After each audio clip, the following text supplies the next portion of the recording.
Last Monday's storm has been called a 1,000-year storm event by San Diego city leaders. And tonight, the city isn't taking any chances with another storm in the forecast. Good evening. I'm Marcella Lee. I'm Carlo Cicchetto. The storm that hit last week caused major flooding all over San Diego. CBS 8's Brian White talked to an expert about design challenges for the city of San Diego's stormwater system. Crews are working to clear the Chollas Creek stormwater channel that a week ago was the source of the devastation and damage we saw here in Southcrest and Mountain View. And now it's important to look at the reasons why this flood channel failed.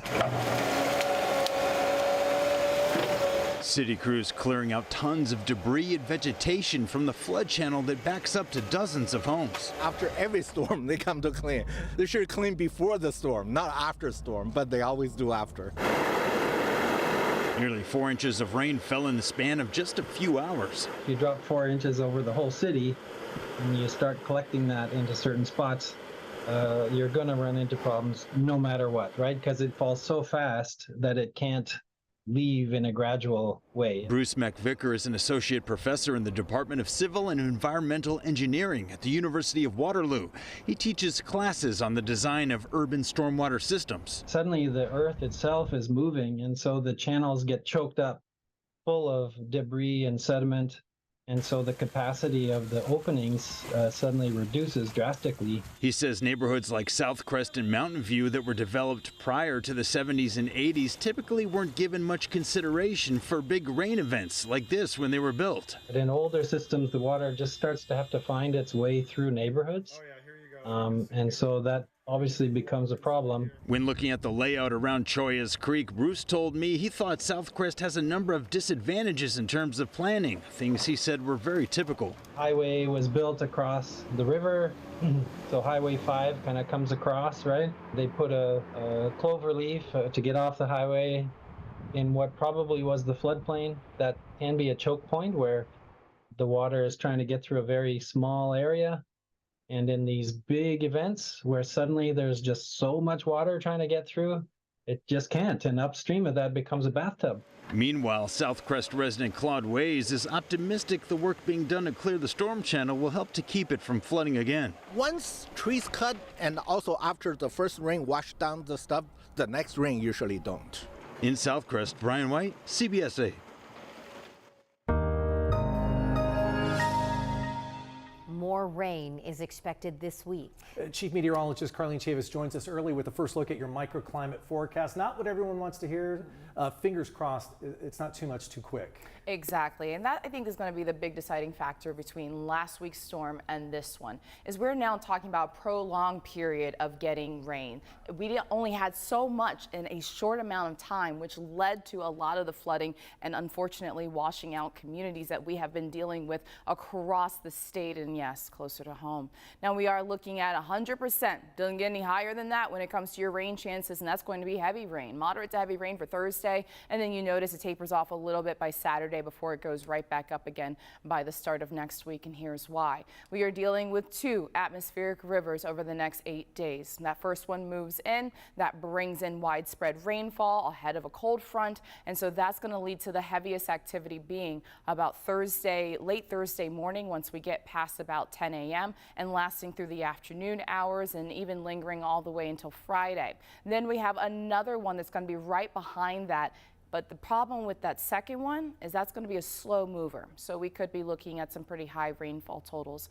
And we'll go ahead and take a look at just how much rain we're expecting with this one on Thursday, coming up in your complete forecast, and even some mountain snow. Marcella? All right, Carlene, thanks. For the city of San Diego tonight, it is an all hands on deck situation. City crews have been working since last week to clean up. And now at the same time, they're having to get ready for what is coming this week. The incident commander of the Recovery Incident Management Team had this to say this afternoon. So far, more than 31 tons of mud, debris, trash, and bulky items have been removed from the areas impacted by flooding, including Southcrest, Shelltown, Mountain View, Encanto, and others. Volunteers and city crews continue to haul away appliances and trash, but there is still a lot of work to do. For people who need sandbags ahead of this week's storm, we have a list of rec centers offering sandbags at CBS8.com. A lot of families affected by last week's storm kind of laugh at the thought that sandbags could have helped with anything, but hopefully with that channel cleared, they can help. The thousands of people still recovering from last week's flooding can now get new assistance at a center in Spring Valley. The center opened at the county library today at 10 a.m., but people were lined up before 9. People can pick up food and produce, and they can also ask county volunteers questions about getting more help. The center will be open every day from 10 a.m. until 7 p.m. through Wednesday. We have more information available on our website, CBS8.com. National city leaders are looking into declaring a state of emergency over last week's flooding. This as dozens of apartment and mobile home residents gathered today to demand action to keep their homes. They say while they've been dealing with flood damage, now they've also been dealing with eviction notices, rent increases, and unhealthy living conditions. 24 tenants from the Highland View apartments say they were given just days to find a new home because of the damage.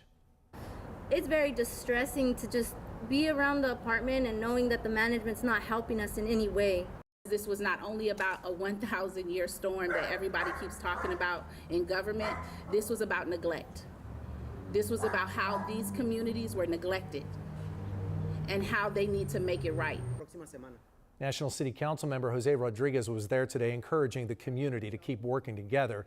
And we're told the City Council could possibly introduce an eviction moratorium. We'll have more on that as it develops. For the second time in the past 6 months, a well-attended rave party has popped up in Sorrento Valley underneath the I-805 bridges. Hundreds of people showed up Saturday night. As CBS 8's David Goffredson reports, CHP used a helicopter loudspeaker to break up the illegal gathering.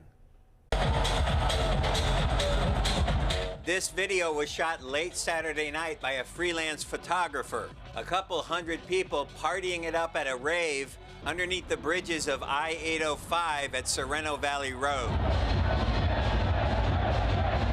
The event is illegal because it's held on state land owned by Caltrans. An anonymous tip saying there's a rave. The law enforcement agency that has jurisdiction is the California Highway Patrol, which deployed a helicopter with a loudspeaker telling the crowd to disperse. California Highway Patrol, one more time, if you're under the freeway overpass, go home or you will be arrested. The lights and sound apparently powered by a generator hiked in on foot, as the staging area is not accessible by vehicle. Teenagers and young adults could be seen leaving after the CHP showed up. Access to the area apparently is from the west through an industrial complex with a large parking lot.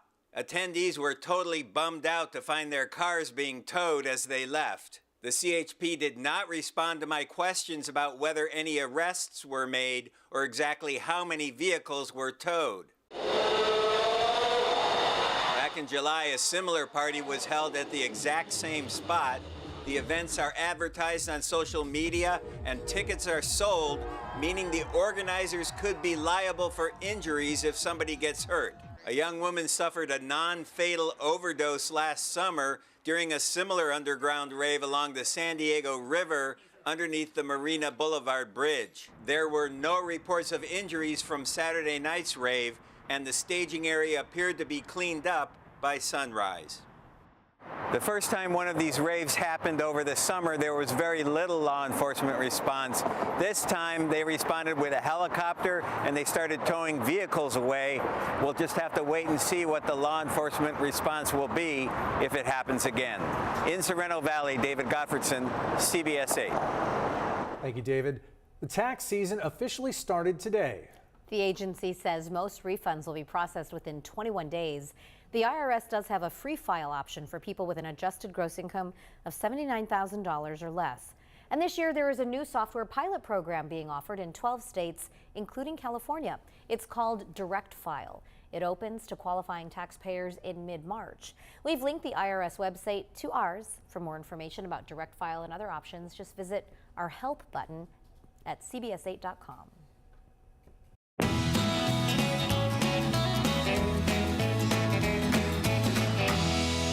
The countdown to Super Bowl 58 is on. San Francisco and Kansas City will play February 11th in Las Vegas. If you're a fan of the 49ers or the Chiefs, you may be thinking about heading to the big game. CBS 8's Steve Price has been crunching the numbers, working for you to figure out what it will cost you to see the action in person. Now that we know who's in the Super Bowl, you want to go, but time is ticking. The big game less than 2 weeks away, and you still need flights, a hotel, and tickets. So what's it going to cost you? Well, we're pricing it out, and whether you're balling on a budget or money's no object, we've got you covered. Super Bowl is always an expensive weekend in Las Vegas, to be perfectly honest, and I think it's going to be even more so this year. Amanda Bellarmino teaches hospitality classes at UNLV.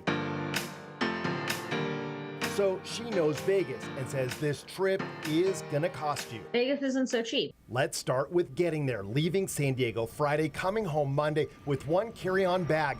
Southwest Airlines at $241 is the cheapest flight, and seats are going fast. Driving will save you some cash, especially if you're going with a friend. Assuming your car gets 30 miles to the gallon, the 680-mile round trip will cost you around $100, or just $50 if you split it with your buddy. Now you need a place to stay, and I can tell you prices are constantly changing, but here's what I found this morning. The game is being played at Allegiant Stadium, and the closest hotel is Staybridge Suites. They're charging $4,053 for 3 nights. Motel 6 also isn't far from the stadium, and that's a bargain for $1,221. The closest hotel to the stadium that's on the Strip is Mandalay Bay. They're asking $5,255 for 3 nights, but I should mention this is also where the NFL Experience is being held, so that's bumping up the prices. If you're into luxury, the Bellagio is always one of Vegas's highest rated hotels, and their rooms for the 3 nights start at $5,045. For a much cheaper option and a great Strip location, the Link has rooms for $1,300. Allegiant Stadium's capacity is just 65,000, making it one of the smallest stadiums to ever hold the Super Bowl. Combine that with a huge demand, and tickets are crazy expensive. Going through Ticketmaster, which guarantees your tickets are legitimate, the cheapest seats we found with fees was upper end zone for $10,249.59. If money is no object, we found 2 50-yard line seats with entrance to an exclusive pregame party and postgame field access for just $104,552.95. Throw in another $1,000 over the weekend for food, transportation, and a few souvenirs, and you're not doing this trip for less than $12,000. But hey, it is the Super Bowl. This is your bucket list trip. So it's not that I'm not going to a Super Bowl every year. I may go to, this is the Super Bowl I'm going to in my lifetime. Steve Price, CBS 8.